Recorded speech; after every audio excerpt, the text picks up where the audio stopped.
which agencies, and what constitutes being a Democrat agency? I think this administration has been very clear, Kelly, that we're not going to tolerate waste, fraud, and abuse in our government. And we've also been very clear to point out when agencies or when programs do not align with this administration's values of putting our country first. You've seen that with USAID and in various other cases where there's been cuts made or funding has been slashed. And so, again, unfortunately, we're having to do a massive review of the bureaucracy to be good stewards of the American taxpayer dollar. And it's the Democrats who have forced the White House and the president into this position by voting to shut the government down. You've talked about thousands likely layoffs coming. Do you have an update on the timeline for that? How quickly? And if the government is restored to funding and back in operation, will that list of potential layoffs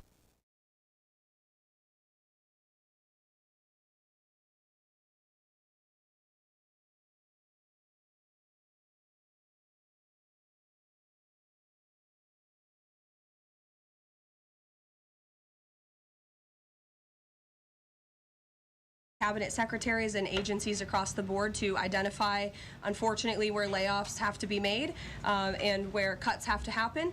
But again, the Democrats have an opportunity to prevent this if they vote to reopen the government. That is all this administration and the president is asking for. Vote for a clean, continuing resolution to keep the government open. Peter. Thank you, Caroline. During the campaign... Thank you, Peter. I was raised to say thank you in the White House briefing room. During the campaign, President Trump said that he did not know anything about Project 2025. Now he knows about it. Is that the blueprint for shrinking the government? Look, the blueprint is what the president and his team and his cabinet secretaries ultimately decide. And the president trusts his cabinet secretaries to identify where there is waste, fraud, and abuse. We pointed out this morning, or Russ Vogt tweeted about this morning, a Chicago rail project that was canceled. We paused $2.1 billion in Chicago infrastructure projects, specifically the Red Line extension and the red and purple modernization projects. And it's because the administration is concerned that the Biden administration was handing out taxpayer dollars to pay for this construction based on DEI. DOT is reviewing the race-based contracting on unconstitutional grounds, and in the meantime, the Department of Transportation funds for these projects are on hold. So I guess this answers both of your questions. This would be an example of that. And just because there's so much shutdown talk, something different. What do you guys think about the NFL's decision to name Bad Bunny as the Super Bowl halftime performer, somebody who has not scheduled shows in the U.S. because he says that he's worried that ICE is going to come and arrest his fans? Well, look, I know there are many in this room who are very anxious to hear the president's response to Bad Bunny being the halftime show, so I won't get ahead of him. I won't reveal what he feels about this. Next time you all ask him a question, you're welcome to do that. I have my own feelings on that, but that's not what I'm up here to talk about. As far as ICE being at the Super Bowl, as far as I'm aware, there's no tangible plan for that in store right now. However, of course, this administration is always going to arrest and deport illegal immigrants when we find them. If they are criminals, we're going to do the right thing by our country. Kate. Did the president and Russ Vogt decide yesterday in their meeting which cuts they wanted to make to agencies and which ones would be permanent? Again, I've kind of answered this question a few different times now. It's been asked in a few different ways. Their discussions continue between the Office of Management and Budget and cabinet agencies across the board, and they are actively identifying where these cuts and these layoffs have to be made as this government shutdown hopefully does not continue. And on Hamas, the president said that if Hamas rejects the proposal that Netanyahu would have his full backing to finish the job. A UN report found that Israel was committing genocide in Gaza. Does the president have concerns about the civilians being killed, the worsening humanitarian crisis, and are there limits to what the White House would support when it comes to Israel's actions in Gaza? Look, the president has deep concerns about all of the atrocities that have taken place in the Middle East over the past few years. It's deeply unfortunate that he inherited this mess from the Biden administration. If you all recall, under President Trump in his first term, the Middle East was on a pathway for peace and prosperity. There was the historic signing of the Abraham Accords. Israel was on a path to normalization between Arab and Gulf nations, and we hope that can continue. But right now, the president has made it very clear to Hamas that this is an acceptable and detailed proposal that they must accept or the consequences are going to be very grave for them. And he has given them a deadline of Sunday evening at 6 p.m. When I was out here on Wednesday, I told all of you I'll leave it to the president to make that red line, and he now has. I think the entire world should hear the president of the United States loud and clear. And Hamas has an opportunity to accept this plan and to move forward in a peaceful and prosperous manner in the region. And if they don't, the consequences, unfortunately, are going to be very tragic. Michael. Thank you, Caroline. Has the president declared war on international drug cartels? And if so, or if he will, does he feel he needs congressional approval? As the White House has said many times, the president has directed these actions, these strikes against Venezuelan drug cartels and these boats, consistent with his responsibility to protect the United States interests abroad and in furtherance of the U.S. national security and foreign policy interests. This is pursuant to his constitutional authority as commander-in-chief and the chief executive to conduct foreign relations. In each of these cases, Michael, the vessels have been assessed by the U.S. intelligence community to be affiliated with designated terrorist organizations engaged at the time in trafficking illicit drugs to our country. The president has been very clear, dating back to the campaign trail, that he is always going to do what's in the best interest of the American homeland. And he also promised the American people he was going to end the drug epidemic that has taken far too many American lives. And you're seeing those actions play out almost every single day here. One last question on the shutdown, Caroline. Hakeem Jeffries has said that President Trump is in the Presidential Witness Protection Program since the shutdown has begun. What's the White House's reaction to that? That's just more ridiculous fodder from Hakeem Jeffries. As you all know, because you're here every day, the president is literally working around the clock right now. I think he has a swearing-in ceremony, or he already did.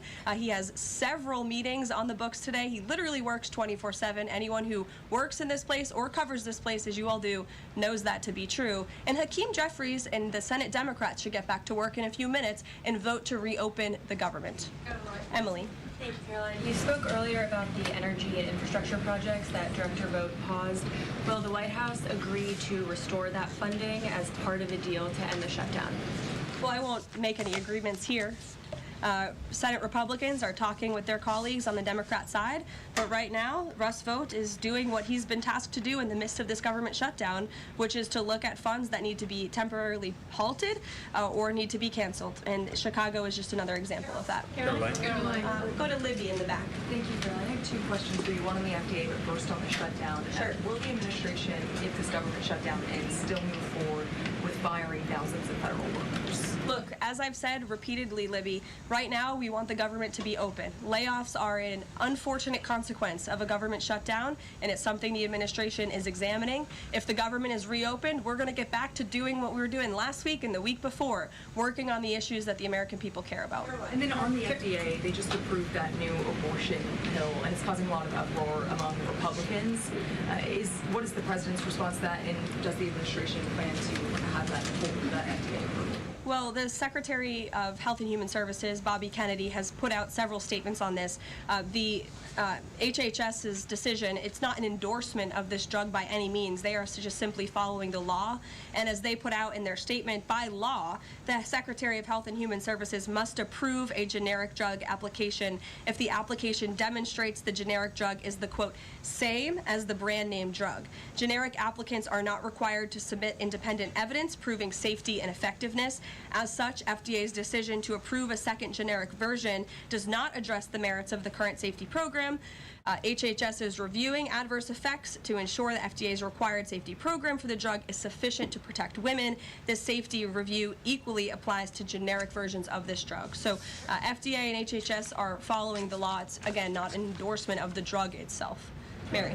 Thanks, Caroline. Two questions on the shutdown. You've argued that these impending layoffs are necessary to keep essential services up and running, but that has never been the case in any previous shutdown. Even when the government was shut down for 35 days in Trump's first term, you've never had to lay off thousands of workers to keep essential services up and running.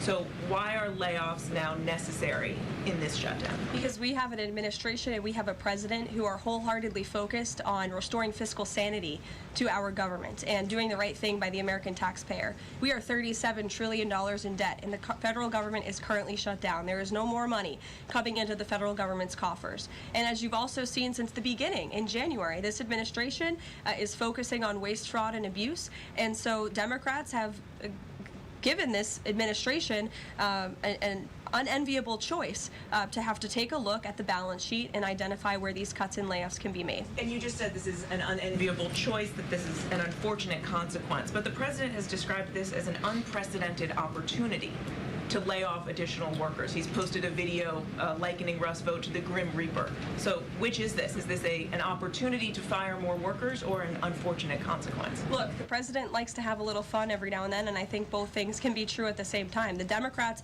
have given the administration this opportunity, and we don't like laying people off. Nobody takes joy in that around here, and if you think that, then I think that's very sad. You view the White House and our staff as wanting to put people out of work. Nobody wants to do that, but sometimes in government you have to make tough decisions. Carrie. Going back to Portland, as far as the city council there is concerned, they appear to be very sympathetic towards the protesters over at the ICE facility. Is the White House considering invoking the Insurrection Act over in Portland? Is that something they are considering also? As far as the Portland City Council is concerned, are they looking at the members there who are appear to be helping out the protesters as far as suggesting to get burner phones, et cetera, et cetera? That's not something I've heard that's under consideration or discussion at this time. Caroline. Caroline, who's ever yelling in the back? Go ahead. Me. Sure. Thank you. Bianca Gracia here, and I have a question. This week, the Democrats have chosen illegals over hard-working Hispanic Americans during Hispanic Heritage Month, causing the White House to cancel the celebration with the president. Is the president open to letting the Hispanics, who overwhelmingly voted for him, have their own siesta fiesta in the White House lawn opposed to the fancy, we don't need fancy schmancy, right? You can give us the backyard and we'll fill it all in and have in our own fiesta. Is the president open to that? I had no idea she was going to ask that question. I just want to preface that. I've never met you. I just want to say that, but welcome to the briefing room. I love your energy. I can't personally unilaterally promise the South Lawn grounds. We have some construction going on out there, but I know that everyone here views it as very unfortunate we had to cancel or hopefully just reschedule the Hispanic American Heritage Month event, and it's because we are working around the clock during this government shutdown. When the Democrats vote to reopen the government, that event will be back in the planning stages. Thank you. You're welcome. Brian, go ahead. Thank you very much. Welcome to the briefing room, by the way. I was with the Secretary of War and the Attorney General in Memphis just the other day as we were going to a command center, and I noticed a billboard along the highway that said, "Memphis welcomes the National Guard." Now, what is your message today to Democrat mayors watching us right now that suffer from TDS and they cannot get Trump out of the way to saving their city, Portland being one of them? They should do the right thing by their citizens, Brian. They should call the president, they should call the White House and say, we want to work with you. And in Memphis, we are seeing some cooperation. As you saw from that billboard, the people of Memphis are loving this, and they are very grateful for the federal government's efforts. And federal law enforcement is there. We're working alongside local law enforcement. We'd like to see it ramped up a little bit because we want to make progress, and we want to arrest as many bad criminals as we can. Since Monday, I do have some updated statistics from the Homeland Security Council this morning. Since Monday, 153 arrests have been made in Memphis, including 5 gang members. 48 illegal guns have been seized, and 5 missing children have already been recovered. Last night, 60 arrests were made, and 21 illegal firearms were seized. Arrests from last night include a suspect wanted for rape of a child under 13, first-degree murder, breaking and entering, aggravated assault, illegal drug possession, and many more. So we continue to see good results coming in through Memphis, and the president is very excited about making Memphis safe again. Thank you. At the top of the briefing, you made a statement about that the Democrats are interested in giving health care to illegal immigrants. Yes, they are. U.S. law already prohibits that. It's a 1996 law saying that they cannot give unauthorized immigrants any federally subsidized health care coverage through Medicaid, the Affordable Care Act, or the Children's Health Insurance Program.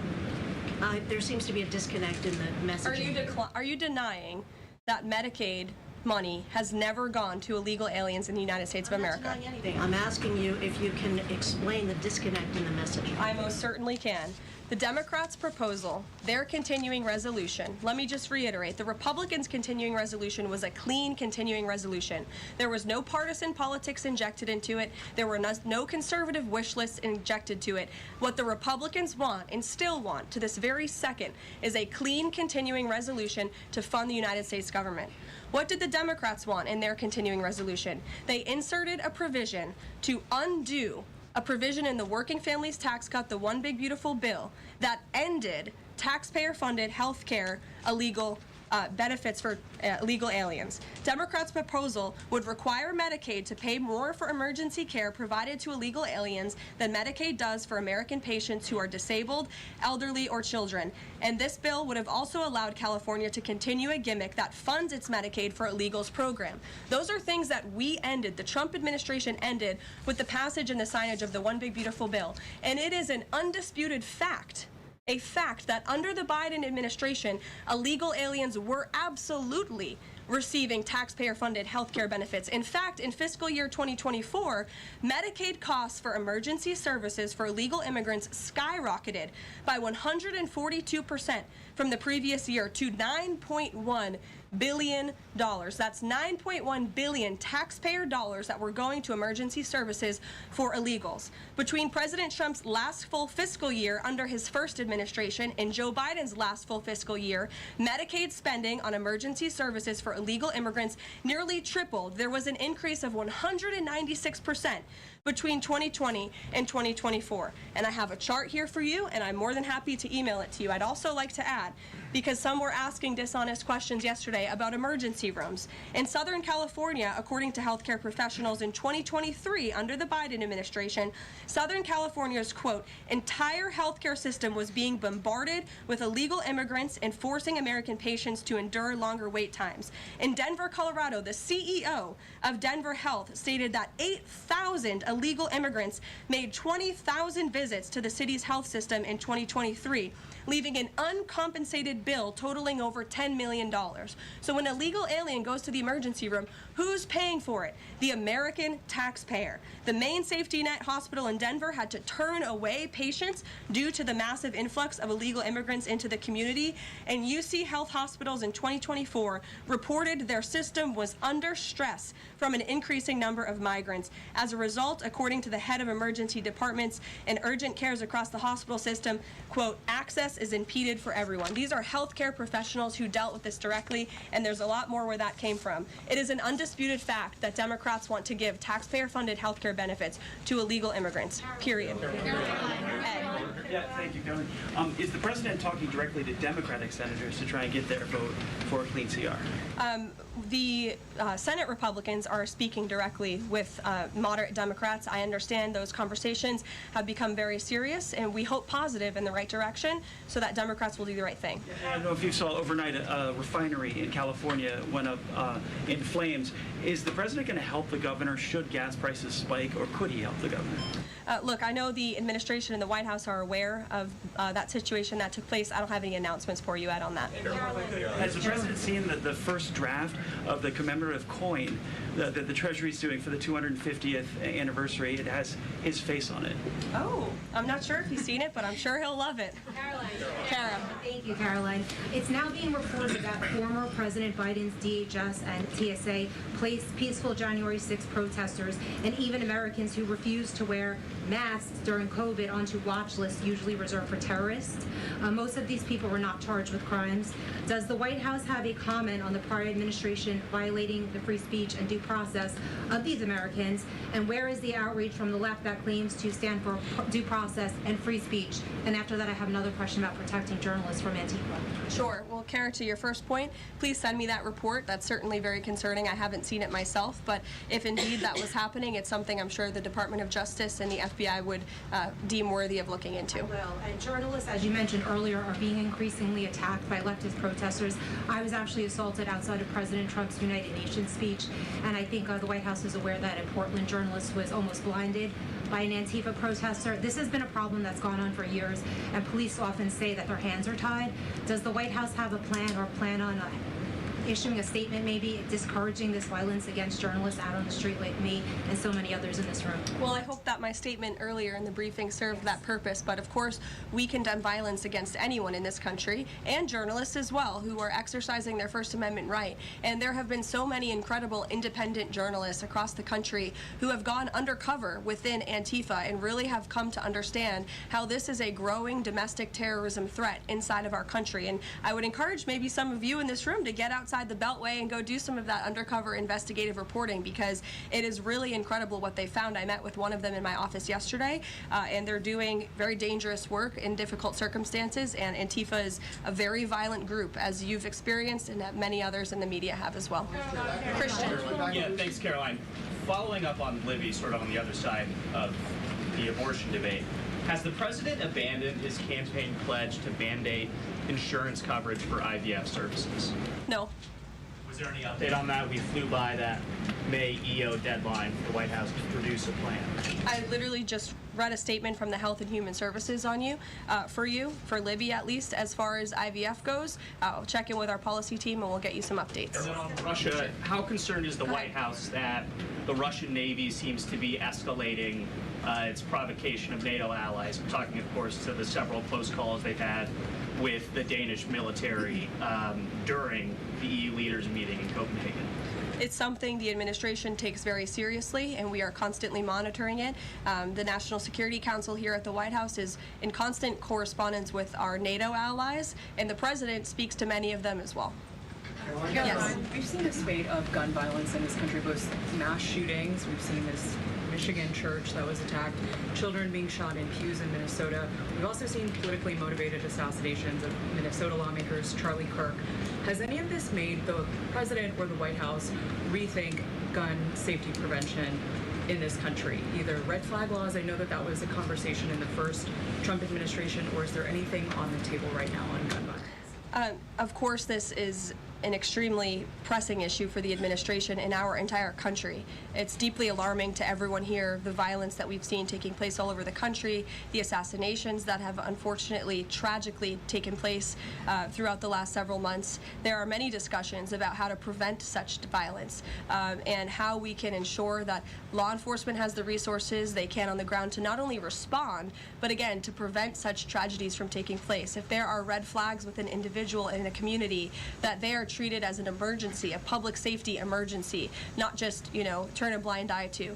There's many other things we can do, but the administration and the president has always also made it clear he's always going to protect the constitutional right, the Second Amendment constitutional right of Americans to own guns. Would you advocate for Congress to pass a federal red flag law? Right now, they just incentivize states financially to have red flag laws, but I know Lindsey Graham has worked on this as a Republican. There are some Republicans that do support this kind of gun safety legislation. I don't want to get ahead of the president on any congressional action or any suggestion to Congress on that matter.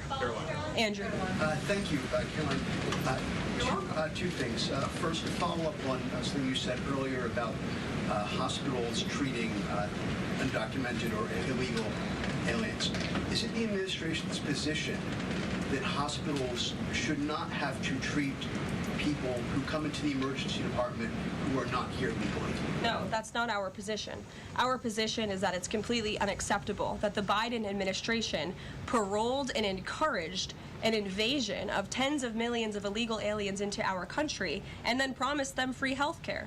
And the Democrats are on the record repeatedly stating that they believe illegal aliens should have health care benefits, free health care benefits in the United States of America. So that is a recipe for a disaster. Of course you're going to encourage a mass illegal invasion of our country, which is exactly what happened. And we've seen the unfortunate consequence of that, where American patients are being put last, where American patients are having to wait in wait rooms, where grandmothers and grandfathers are waiting hours and hours for care because they're being put behind the line to illegal aliens. And we don't agree with that. We don't support that. That's why the administration is desperately trying to fix it and deport the tens of millions of illegal aliens that the Democrats and the Biden administration allowed into our country. And we'd love to continue doing that work so long as the federal government is reopened. And there are many federal law enforcement agents and officers right now who are working without pay. That's unacceptable. The Democrats need to reopen the United States government, and we hope that they will do the right thing on the Senate floor in just a few moments. Thank you, everyone. There you go, the White House press briefing with Press Secretary Caroline Leavitt talking about a number of issues amid the ongoing government shutdown. Meanwhile, we did want to share this with you. President Trump sharing this via social media, saying, "I am pleased to advise that I reversed the cuts made to Homeland Security and counterterrorism for New York City and state. It was my honor to do so. Thank you for your attention to this matter, President DJT."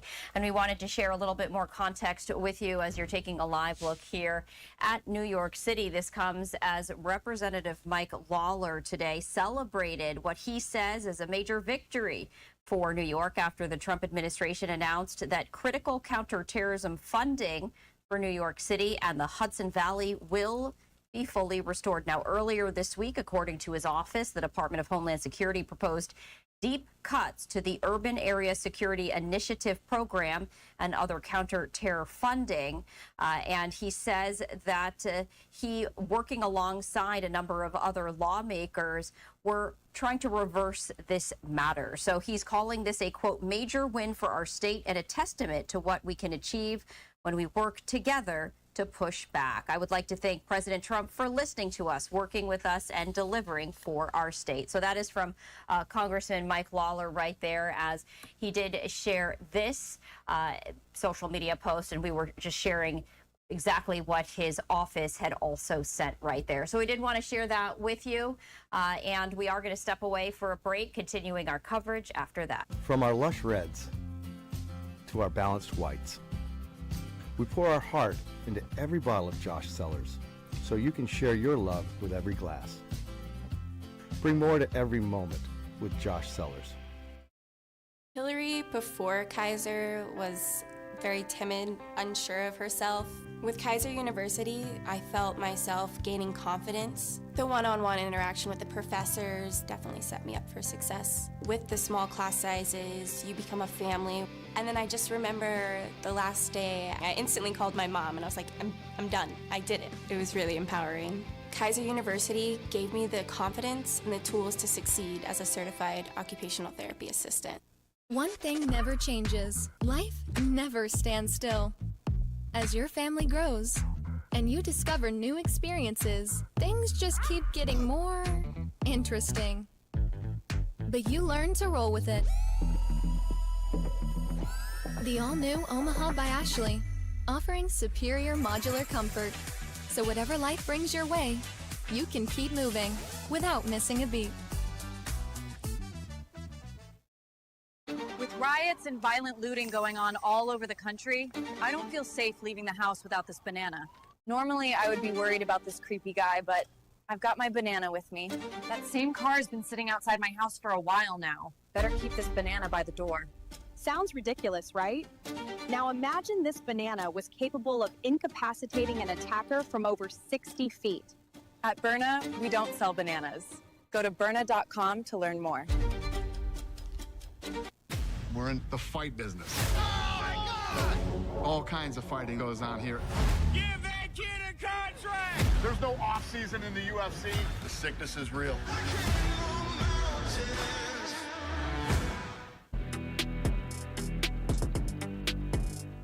Welcome back to Live Now from Fox. I'm Stephanie Quinn. Time right now is 1:48 Eastern, 10:48 Pacific. We are continuing to monitor this live look from the Senate floor as senators have been debating the government shutdown that has entered day number 3. We've been hearing from a number of both Democratic and Republican lawmakers, including Senator John Barrasso, who is a Republican senator from Wyoming, not a Democrat, as previously indicated on our lower third.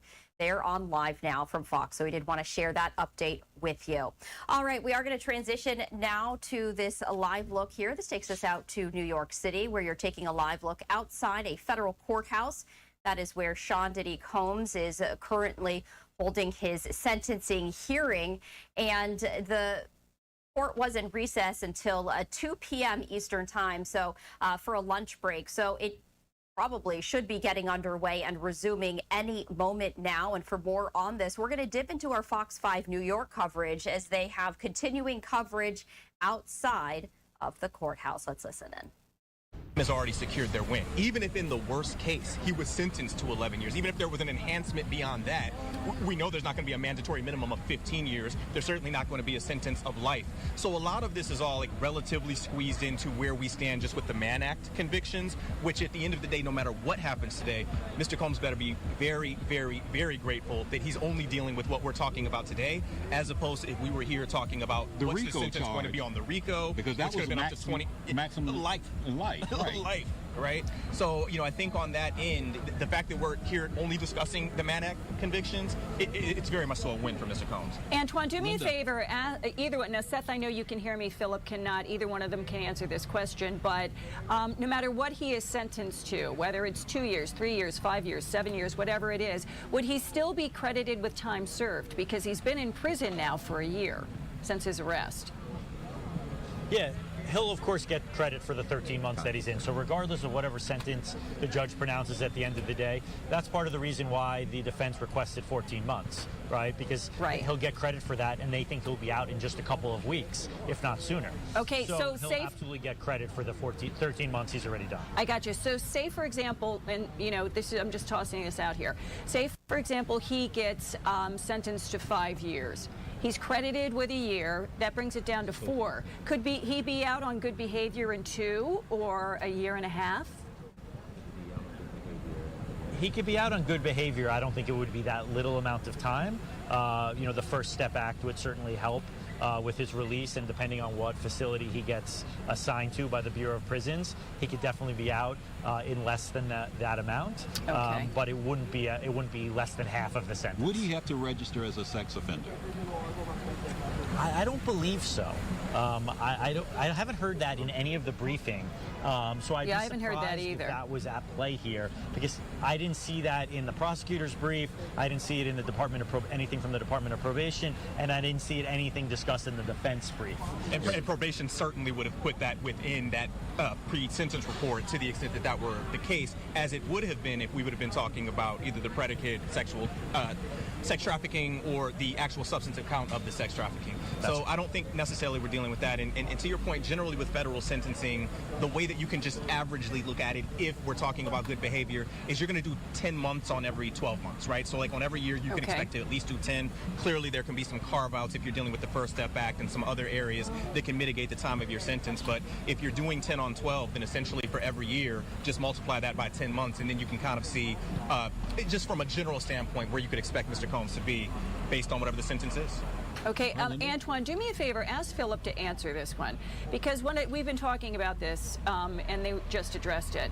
The fact that the judge is going to take, or possibly could take into account, the charges that Diddy was acquitted of, that really jumped out to me when I read that earlier today. Have they ever seen that happen before?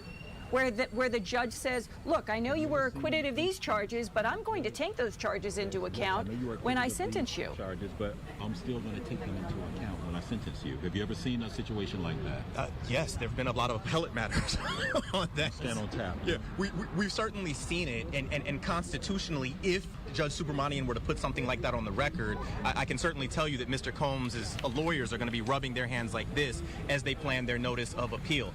I think that what he would do is strategically stay away from saying something that blatant, even if at the end of the day in the back of his mind he's considering said conduct. But to put that out there like that, it's not to say that the sentence would be immediately reversed on appeal, but it certainly kind of gives it not as much cemented structure of certainty if he were to start considering acquitted conduct. And that's why Mr. Combs' attorneys at the inception of these proceedings made that a signal to the judge that if you're going to do that, we're ready. Right. And I agree with everything Philip said. I think that was the big thing that a lot of legal commentators were looking for today, is the judge going to be relying on acquitted conduct? And unfortunately, when he came out and he pronounced the initial sentencing guidelines that he found, he agreed with the government that in making his initial sentencing guideline calculation, he can rely on the conduct for which Combs was acquitted. So I think, like Philip described, that obviously doesn't make the defense team feel good, but it also gives them a further avenue for appeal. Now, last year, in 2024, the United States Sentencing Commission changed their guidelines in which they stated that acquitted conduct should not be considered except in exceptional circumstances. The government's arguing that this is an exceptional circumstance because the acquitted conduct is so intertwined with the statutory convictions. The defense makes obviously the opposite argument. So I think it's ripe for an appeal, as Philip described, and because the sentencing guidelines were only amended last year, there's not much appellate case law on that issue, and the Supreme Court has not addressed this issue. Okay. Also, do we know what prison he would be serving his time in? That's a question from a viewer. I got it. That would be up to the Federal Bureau of Prisons to make that determination, and it could be at any one of the facilities in the country. It is not beholden to residence. It is not beholden to birth state. It can absolutely be at any one of the federally recognized, given the degree of the level, I think was the word that was used earlier.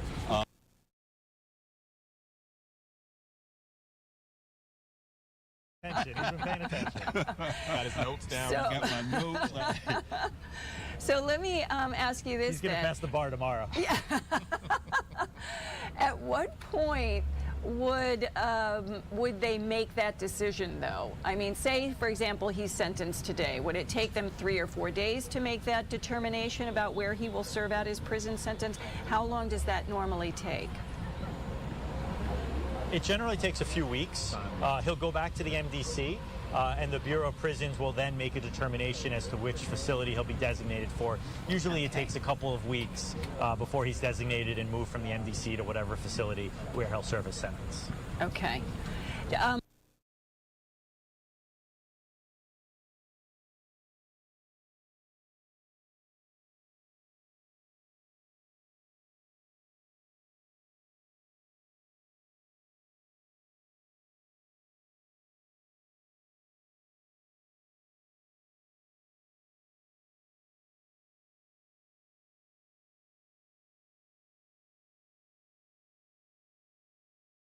Behind you. And by the way, has the crowd of his supporters, has it been growing, or is it around, to me, from the video that I've seen? At about a couple of hundred, like around this morning, like 10-ish or so.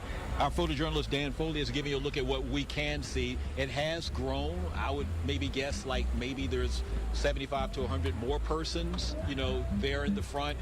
You can't see because it's just out of the camera shot. There are signs, there's some pertinent and related to this matter. Others are just, exercising their free speech like that.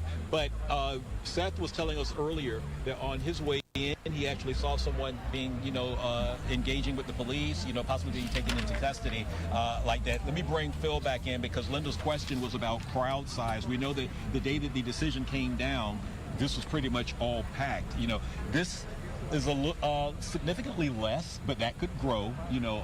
Are you surprised, or were you surprised at the number of people that you saw down here when you came up, Philip?